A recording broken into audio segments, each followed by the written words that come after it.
Hey everybody, welcome to the Becky Beach Show. I'm Becky Beach, and in today's episode I'm going to be talking about how mentally ill people can still be successful. For those who don't know, I have a mental illness called bipolar disorder.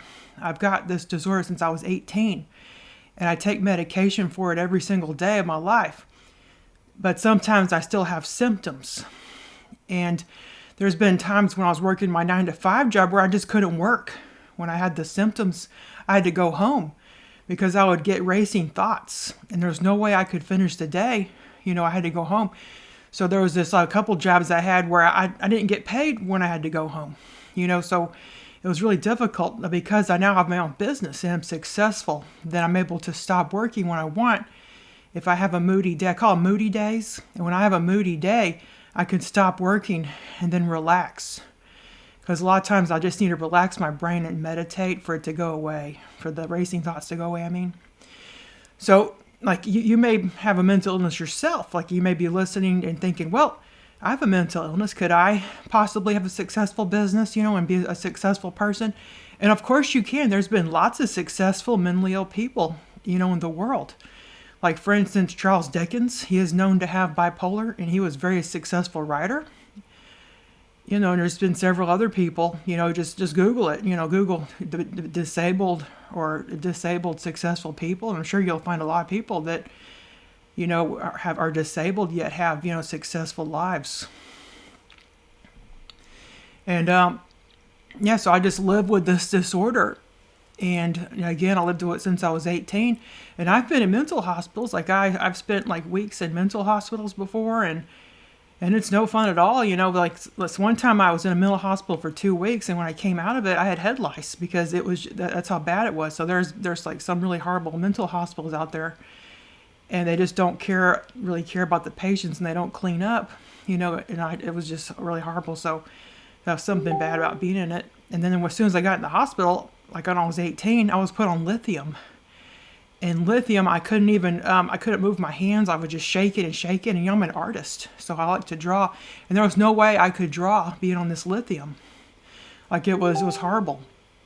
So I've been, on medicine that didn't work for me. And it takes time to find a combination of medicine that eventually works. Now, I'll tell you all the medicine I'm on that's helping me be successful. I'm still able to be productive. Let me get over to my app. So one medicine I'm on is Latuda.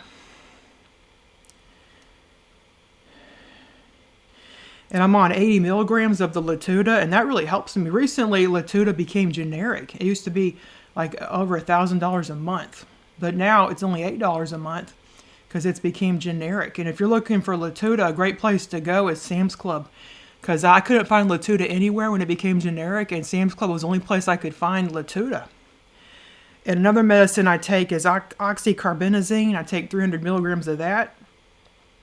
And I also take bupropion. And I'm on 150 milligrams. And one I take to relax. It's it's kind of like a prescription strength Benadryl. It's called hydroxyzine pomate. I'm on 50 milligrams. And because I have hypothyroidism too, I'm on levothyroxine. So those are the medicines that I take. And you just have to work with your doctor to find a good combination that will help you be successful. Because I'm also in a bipolar support group, and most of the people in there are supported by the government. I'm not saying that those that are supported by the government aren't successful people. Yeah, they are. But if you want to be self-employed, or work for somebody else, and it's good to get a combination of medicine that could work for you. And it was really difficult for me to find the right combination of medicine. I've been through lots of medications, and some would make my hand shake where I couldn't work, and some would make me get up and I couldn't stop moving. I had to get up. I had restlessness. I had to walk around all the time. And I was in high school when I started, having this disorder, and I couldn't sit still at my desk. I kept having to walk around the room, and I got in trouble for it, but it was because my medicine was doing that to me. So you just got to find a good combination of medicine that will help you be successful. And some people out there think that being mentally ill is all in your head. Well, it is, but it's just an imbalance of chemicals. Because all you have is a chemical imbalance, and you just need to discover the right combination of medicines that will help, fix your chemicals in your brain and let you be functional as an adult. Like it can be really difficult to find the right medications. But again, if you are suffering from any mental illness, you should definitely go see a psychiatrist. And a lot of times the psychiatrist will offer nurse practitioners, because most psychiatrists, they actually have a degree, are self-paid. You have to pay for them, like insurance will not cover them. So a lot of times these ones that have, like, they allow insurance, they'll use their nurse practitioners to see you. And like I had this one doctor, and he had like 20, it had to be 20 nurse practitioners. Every time I made an appointment, I was seeing somebody different, and he just had to have like 20 or more nurse practitioners under him. And you could never see him himself. It was always a nurse practitioner. And a lot of times these nurse practitioners didn't know anything about me when they saw me. Like, it was really horrible. So if you're in that situation, I advise you to find another doctor, because there's no way you could be successful, being with a doctor like that keeps pushing you off to all these nurse practitioners that don't even know your case.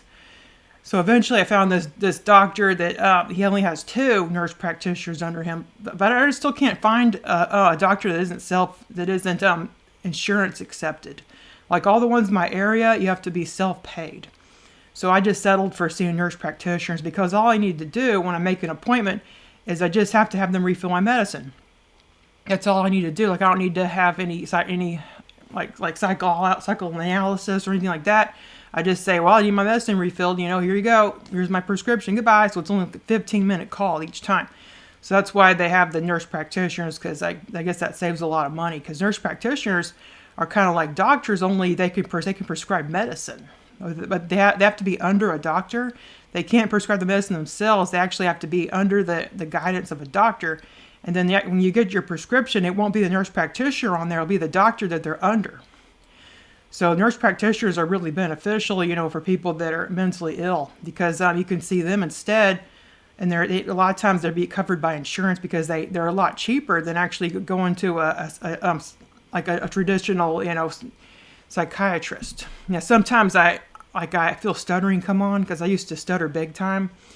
So when that happens, I usually will pause and think of another word that won't be stutterable, So like, for instance, like I'll call my son Sweet Brian, because otherwise if I say Brian, a lot of times I'll stutter it. I'll just, I stutter B's and P's the most. So I say Sweet Brian, and he just hates that. He says, Mommy, stop calling me Sweet Brian. Like, he just hates that now. So I'm trying not to call him that, but just in case you're wondering why I might pause my words every now and then, it's just because I'm a stutterer. So anyway, so I hope this helps you. If you're suffering from mental illness, then you just gotta, again, find the right combination of medicine, and you can be successful with your mental illness. You don't have to rely on government, funded. You can get a job, because once you have the right combination of medicine, then you're just like everybody else. You could get a job easily, and you could do the interview and everything. And because sometimes when I was suffering with mental illness and I had not found the right medicine, it was really hard for me to go on job interviews, because I'll go in the job interview and I wouldn't be able to focus on the interview, or I would just stand still in the wall, or I just look off into I'll just look off somewhere, and I wouldn't give them eye contact. Like, it took me a long time before I could give people eye contact. So now, I can easily give someone eye contact. I make sure to do it, but a lot of times I don't feel comfortable doing it. I don't know what it is. It might be because of my disorder, but you may feel the same way. Like, you might have trouble giving eye contact during an interview if you're mentally ill, or you just feel like you just can't get a job, and you've tried countless, jobs, interviews, and you just haven't had any luck. Well, it may be because you're just not on the right combination of medicine. So you should go to your doctor. And if you can't get any help, then there's always these, because in my town, there's like a state hospital that's state run. And you could go to one of those, and it's a lot cheaper. So there's definitely help for you. Or you could get, I think Obamacare is still available, so you could get that. And if you're older, if you're like 65 or older, you can get Medicaid or Medicare. And there's different ways. You just check out your government. If you're in another country, just check out your own benefits. But in the U.S., just check out the benefits here for you. But you definitely need medical care if you're suffering from mental illness of any kind. You can't just let it go, because it's going to ruin your life, because mental illness can definitely ruin your life. I've lost friendships because of my mental illness. I've even lost family members because of my mental illness, and I've lost jobs. because sometimes when I have an episode, I'm not the same person, and I'll say things and do things I normally would never do. And that's just what happens when I'm symptomatic and I go into psychosis. The last time I was in psychosis was after I had my baby. I had postpartum psychosis. And I don't tell that to many people, but I thought I would bring it up, just in case you had that happen yourself. And it was very scary because during that time I didn't have any care for my son. I didn't even want to hold him. I just wanted to go off and go shopping a lot of times, and I would also be hyper focused on tasks, and I just wasn't the same person. And I didn't feel any love for my son. It was really strange during that time. And finally, after a week, I got back on my medicine and it went away. I didn't have to go to a hospital or anything. And it was a good thing I had a support system, because especially if you're a person with a mental illness, you need a support system. You need somebody that's there to help you. Because a lot of people in my support group, they don't have anybody that helps support them. Like you need help to have somebody watch you and make sure you take your medicine, every day. Because otherwise you might forget yourself if you get really busy. Like there's been times where before I met my husband, like I was a single woman, I was like so busy, sometimes I forgot to take my medicine. And when that happened, I would lose my job real quick. Because without my medicine, I'm a completely different person. I'm very rowdy. And also I want to shop and I don't want to sit still. And I have racing thoughts. I'm unable to focus. So that's how I am without my medicine. So I make sure to take it. And I'm really glad I'm bringing up mental illness today, because, mental illness is swept under the rug. There's a stigma attached. And some people are scared of those with mental illness, but there's no reason to be. We're just people like you. If you're out there without a mental illness and you're watching or listening to this podcast, we're just like you. There's nothing different from me or anybody else that has a mental illness. The only thing is our brains don't work normally. We have a chemical imbalance. And that's just what happens sometimes. You're either born with it or you could develop it over time. Like I developed it because I was abused severely growing up, and I also grew up in poverty. And but that kind of created I guess it's like nature versus nurture. So that eventually happened to me. And plus I have mental illness in my family. Like a lot of my family members on my mom's side had mental illness too. And so it passed down to me. It was hereditary. And plus it came from I think if I was raised nicely, like if I was raised with a good childhood, I don't know if I would have mental illness today. Like I really don't know. But my sister was also raised the same way, and she doesn't have mental illness. So I just don't know. I guess sometimes it like skips other people. Like I just don't really have much. I don't really know the science too well. I'm just somebody that suffers from it. But I've tried to learn all I could about mental illness and how it works. And one thing I know, these medicines, they just combat the chemical imbalance, and they actually are chemicals that are in your brain that help you. They become chemicals once you take them. They go into your brain and they like help somehow. I'm not really sure what they do, but I just know they work. But you just got to find the right combination. So of course you can definitely be a successful person and have a thriving business. Because I have my own business and I make multiple 6 figures a year, and I have bipolar disorder. Like there's a lot of people that feel like they can't accomplish anything because they have mental illness. Like that's not true. You can accomplish things. My mental illness empowers me. Like you may not think that a mental illness could empower you, but it helps me be more creative. Like Charles Dickens, like his mental illness helped him become super creative. Like I'm bringing him up at the beginning of the podcast. Well, he was super successful. And he's a super successful writer, and he was really creative. And there's been other people like Vincent van Gogh suffered from mental illness, and he was super, creative, but he wasn't really successful. Like I think he died in a mental hospital. But his art today is sold for millions of dollars, and people really see now the value of it. And there's been so many people throughout in history that have had mental illness. They've accomplished great things. And it doesn't matter, if you're born with mental illness, you can still be successful.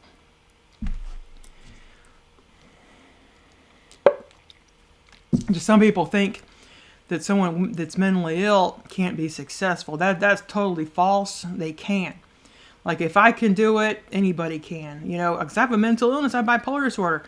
And I take all the medicines I was talking about, but I just had to find the right combination. Because like I said, I was on lithium, and I've been on Prozac before, and Wellbutrin, and like probably tons of other medicines. I just can't think of them. And they didn't help. Like I still had lots of bad symptoms. But with this combination of medicines, it really helps my focus. I'm able to focus on tasks. I'm able to remember things. But sometimes I have bad short-term memory, so that can be a problem. Like if you're like someone that's suffering from mental illness, like some of these medicines can cause you to have a really bad short-term memory. And that happens a lot. Like sometimes I'll go upstairs, to get something, but then when I get upstairs, I forget what I was supposed to get. Like I'm sure that happens to a lot of people, even if they don't have mental illness, but I noticed that since I've been taking this medicine, that's like a symptom I'm getting, like I'll just forget and I'll have a really bad short-term memory. I'm sure that happens a lot. That's kind of a common thing that will happen to anybody. Like just forget what you were going upstairs to get, or forget why you went into the kitchen, or forget why you went into the living room. You know what I mean? But anyway, I just want to address those that are out there that feel like they can't be successful because of their mental illness. For a long time I thought that I couldn't be successful because of my bipolar disorder. I just kind of wrote myself off as thinking, well, I'm just not worth it. I'm not worth, building a business for. I'm not worth, even getting a job. I'm just gonna, live off the government. And I have lived off the government for a while. Like when I couldn't get a job, after I had a mental breakdown and I couldn't find work, I did, live on disability for a little bit. But then I got off disability once I was able to get a job. I found a good combination of medicine that worked. But there is this disability available. I'm not saying that those on disability aren't successful, that they can be. Just when you're on disability, you have to make a certain amount of money or you'll get taken off your disability.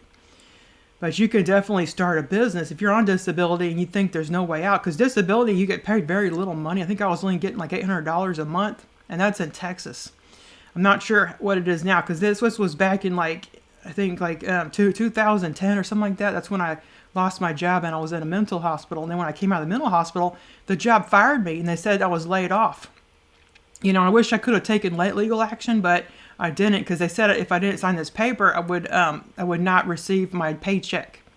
So I had to sign the paper to get my paycheck, and I couldn't. And the paper said I couldn't take any legal action because they just didn't want me to work for them because I was mentally ill. And that's happened to a lot of people. Then I was able to get, disability for a little bit. And then after that, I was able to get a job again. Then I had to get off the disability. So I've been there. I've been on disability before because of this mental illness. And it does feel bad, to be on disability, because it feels bad if you have to get help, like monetary help from the government. You always think that, it's just like being on welfare, but it really isn't. It's just help for those with disabilities. But it is a very fixed income. Like again, it was like $800, and it's hard to live on $800. Like now I make $30,000 a month, and that's just like a lot. But that's in sales. Like my take home pay is probably like $15,000, so probably half of that. But still, that's a lot better than $800. And if I would have just stayed on disability, and then not have achieved more for myself, I would still be on disability right now, and I wouldn't have this beautiful home, and I wasn't able to put my son through Christian private school, and I wouldn't, have a successful business or anything. I wouldn't have nothing like what I have now. Like I just have so much more than I ever thought I would ever have possible, because I grew up, with nothing. I was just a really poor, and we didn't even have electricity and running water for several years growing up, because my mother was schizophrenic and she lost her job and she couldn't pay any of her bills, and it was really rough growing up with her. She was very abusive. And finally, we were able to get out of that situation as a child. My dad got custody of me. But still, I developed the mental illness when I turned 18. I had to be in a mental hospital. So it can't happen.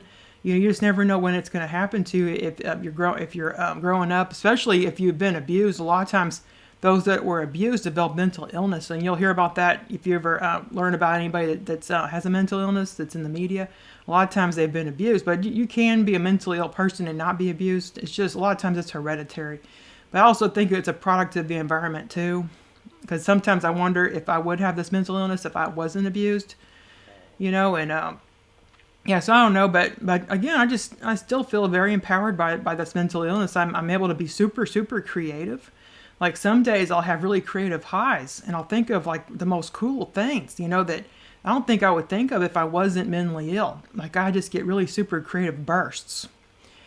And there's been some days where I just don't feel like doing anything. I just want to like lay down or watch Netflix all day, and that's fine. I have my own business. I could take time off if I want to. When I was working my 9-to-5 jobs, if I didn't work, I didn't get paid. It was a big problem, because there was many days where I had to go home. There was this one job I had, and you could only have 5 sick days. Isn't that terrible? Just 5 sick days. So I had to stick it out, and I had to deal with this mental illness on the job because I wanted to get paid. I was supporting my family. I had a new baby on the way. I couldn't, not work. So it was just very difficult, having these 9 to 5. So I'm so glad that I created this lifestyle for myself and created my small business, because my small business is selling printables. And I also do blogging and also coaching now. And I really help a lot of people. Like this one mom in my coaching group, she earned $7,000 last month because my coaching program really helps. And I'd just like to talk about my membership a little bit. Like if you're interested in being a business owner, even if you have mental illness or anything, or you feel like you can't do it, and my membership's very low cost. It's only $29 a month. And I offer so much. I have all these courses in there, and I also give you a commercially used printable each month. And it's a really awesome membership. And I'll have links in the show notes. So again, even if you think that you can't be successful because of your mental illness, that's a lie. I mean, that's a bold-faced lie. Excuse me. You can be successful with your mental illness. It's just a matter of mindset. Because think about all the benefits of your mental illness. Like what's it give you? It gives you maybe more creativity, maybe more confidence. Because sometimes when I'm in mental illness and I have, I have like a mood swing, I become more confident. It boosts my confidence. Because normally I'm not. I try to be confident, but in nature, I'm probably not really a confident person. I'm very shy and withdrawn, and I'm introverted, like very big introvert. So maybe write a list of all the things your mental illness does for you. And of course, there's probably things that your mental illness doesn't do for you. It can be difficult to have a mental illness of any kind. There's also good things about it too. So keep that in mind. Like a mental illness isn't a life sentence. It's not the end of the world. Like if you get diagnosed with a mental illness, it's not. Your life's not over. You can still be successful and you can still achieve great things.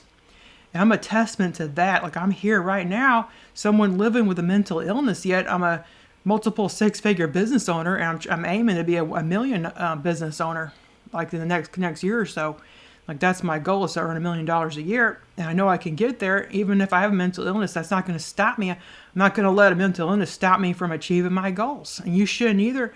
Like those that are living with mental illness have a lot to give the world. You have lots of value to provide.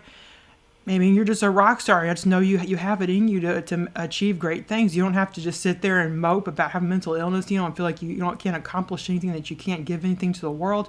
There's so much you can give. Like you should have your own unique skills and talents. Like there's just so much value you can bring to the world. Even if you have mental illness, like that's not you. You're not a mental illness. Like I'm not a bipolar disorder. I'm a person. I'm just a person living with bipolar disorder. Like notice I said living. I'm not a bipolar person. You should never define yourself as that. Like if you're a schizophrenic person or you're a depressed person, you should never call yourself that. You're a person that's living with schizophrenia or a person living with depression. You should never define yourself as your mental illness, because that's not you. You just happen to have it. And it can be a great accomplishment to have a mental illness. You get, like for me, my mental illness helps boost my creativity and my confidence when I need it. So again, like if you're feeling like you just can't, live with your mental illness, like just turn it around and find the right combination of medicine as a wrap up, and I'm sure you could find the right medicine. You just have to talk to multiple doctors. You can't settle for a doctor that's giving you a bad combination of medicine. You have to find somebody else that can actually help you. Because there is a right combination out there. Because, there's so many different medicines being made all the time. Like, there's even more medicines for bipolar and depression and schizophrenia or borderline, or anything, and there's definitely medicines out there. They're making new medicines all the time. And a lot of the more expensive medicines like Latuda, which we brought up earlier, like those are getting a generic. So they're getting very, very affordable. Like now it was only $8 with my medicine, my copay. Before I was paying like $40 or so with my copay. Yeah, so again, I just invite you to just really embrace your mental illness. You can be a successful person. I'm saying you can, because if I can be successful, then anybody can. So again, let's go to the show notes at mombeach.com/podcast, and I'll have more information about my membership and how you could be a part of it. Well, have a great day. Goodbye.